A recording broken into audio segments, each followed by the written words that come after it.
j'ai un petit problème, c'est que les combats sont différents, parce qu'on les retrouve dans l'exil, dans le contexte de l'exil. Quelle que soit la longueur, on ne peut pas faire le contour de Matou Lounès. Bon, ça c'est un choix, 26 minutes. Peut-être d'autres personnes en feront encore d'autres 26 minutes, d'autres longueurs. Moi, effectivement, j'ai ça en projet. J'espère qu'on viendra dans les mois qui viennent, dans un délai très court, avec un document beaucoup plus long. Mais ce que je voulais, c'est que poser le problème, créer de l'émotion, parce que replonger dans cet aspect-là, et puis essayer je ne dis pas survoler, mais enfin d'explorer une partie même rapidement de la personnalité de Matou Lounès. C'est ça.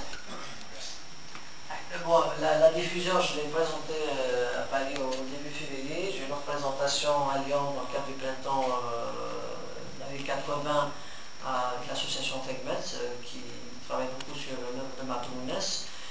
Et donc j'ai fait une présentation là aujourd'hui. Effectivement, il y aura certainement d'autres dates à l'avenir, que ce soit ici ou de l'autre côté de la Méditerranée.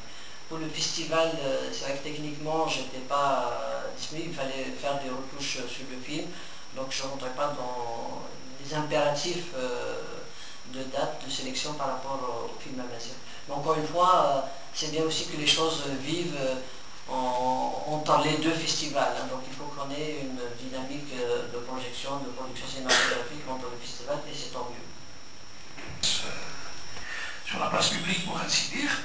Bon, j'allais poser la question concernant la diffusion de ce film. Est-ce que vous avez des contacts avec certains, puisque vous avez tiré, toujours dans le générique de fin, je vais vous avez tiré des archives de certaines télévisions, notamment France 2, TF1, etc., qui ont beaucoup mis, qui ont essayé d'exploiter, à bon escient, à mauvais escient, l'image de Matou Boussi. Donc, est-ce que, disons, puisque sur ce que j'ai vu, ça reste, comme l'a si bien dit le monsieur, toute la dimension émotionnelle du personnage.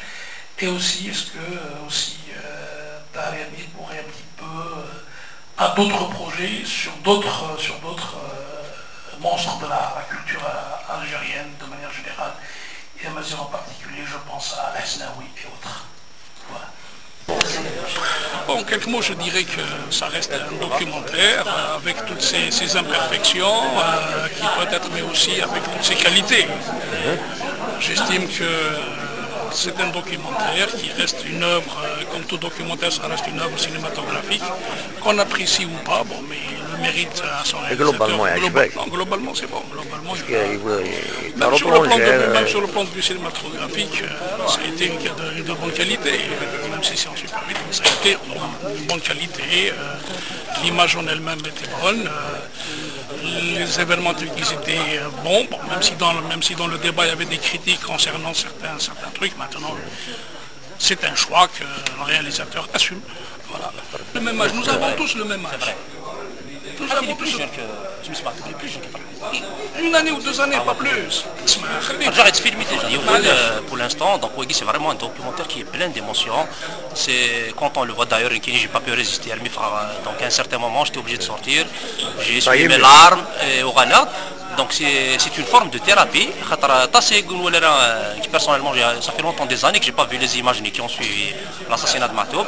La qualité de l'image, donc Tahriami a réussi à avoir des images inédites, vidéo. Donc tu vois les Matou en train de parler, voilà, en train de chanter un morceau d'une chanson d'Henri Comassias. C'est vraiment, d'ailleurs, en écoutant ça, on regrette que Matou n'ait pas chanté en langue française, parce qu'il aurait pu conquérir même des Français, des noms kabyles. C'est-à-dire c'est un travail, c'est difficile de résumer en 26 minutes un parcours aussi riche, aussi varié, aussi diversifié, aussi compliqué, aussi complexe, aussi plein de contradictions. Donc c'est pas facile donc de se pencher sur le parcours de Matou. Mais Tahriami, le mérite, c'est d'avoir le courage de travailler sur un personnage que beaucoup de réalisateurs, dont beaucoup de réalisateurs n'auront pas le courage, même pas d'évoquer, ne serait-ce que son nom dans un autre produit. On a vu beaucoup de produits cinématographiques, le nom de Matoub, généralement, il est sauté quand on cite les grands chanteurs kabyles. On ne cite pas le plus grand chanteur kabyle. Quand on parle du combat identitaire, on cite les gens qui ont milité pour la cause berbère sans citer Matoub parce qu'on a peur. Matoub, il fait peur. Quand il est vivant, il faisait peur. Maintenant qu'il est mort, il fait plus peur que quand il était vivant. Tini Tahriami, je lui dis félicitations, mais je lance un appel au même Tahriami, puisqu'il y a un travail qu'on est en train de voir qui est intéressant, qui est un bon travail, c'est-à-dire professionnel, qui peut être diffusé même par des chaînes étrangères, françaises, Arte, c'est-à-dire je pense qu'il cadre avec le niveau. Il va essayer de concrétiser, c'est-à-dire il faut qu'il passe à un long métrage, un documentaire plus long, il doit citer au moins les étapes les plus importantes de la vie de Matoub Lounes. C'est un film qui a dans le mérite essentiel de se pencher sur un sujet très délicat, très actuel, qui est le combat de Matoub. Je pense que le titre d'abord et en lui-même résume nous plonge un petit peu, nous retrace l'essentiel du parcours de Matoub. Ce film nous parle de la permanence du combat de Matoub. Matoub, c'est quelqu'un qui, dans le combat, c'est confondu avec le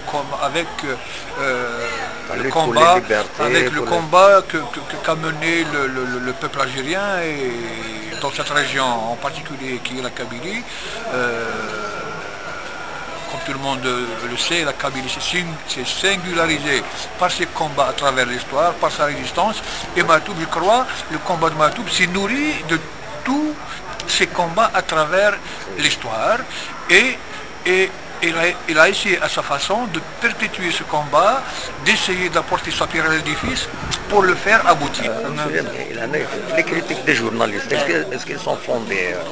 Oui, je crois qu'il y a des critiques qui sont fondées, moi j'assume, mais encore une fois, ça a été dit et redit, un document, quel que soit son support, reste un choix de son auteur. Chacun, en tant que spectateur, veut percevoir son film, veut avoir son film, il a son regard critique. Un film n'est jamais complet, moi j'ai pas la prétention, ni le choix de faire un film pour explorer toutes les facettes de Matoub Lounes. J'espère avoir posé des questions, créé de l'émotion, susciter un débat comme c'était le cas cette matinée. Est-ce que c'est pas une façon pour vous de susciter un maximum de critiques pour préparer un document bien sûr que, en tant qu'auteur, on se construit. Moi, je suis ravi que les gens me donnent leur perception dans un premier document. C'est avec ça qu'on se construit sur un document de cette valeur, ou un autre d'ailleurs. Hein. Et le premier regard, c'est les gens de la presse, ils sont habitués, ils ont la plus facile, ils peuvent critiquer le travail. Mais très sincèrement, j'ai apprécié. Hein. Après, moi j'assume ce que j'ai fait et je le défends. Ceux qui sont là pour l'analyser, l'étudier, encore une fois, il est de leur devoir et leur mission de le faire. Je vous remercie. Qu'il reprend, donc on retrouve, sauf que là j'ai un petit problème, c'est que les combats sont différents, parce qu'on les retrouve dans l'exil, dans le contexte de l'exil, les deux exils sont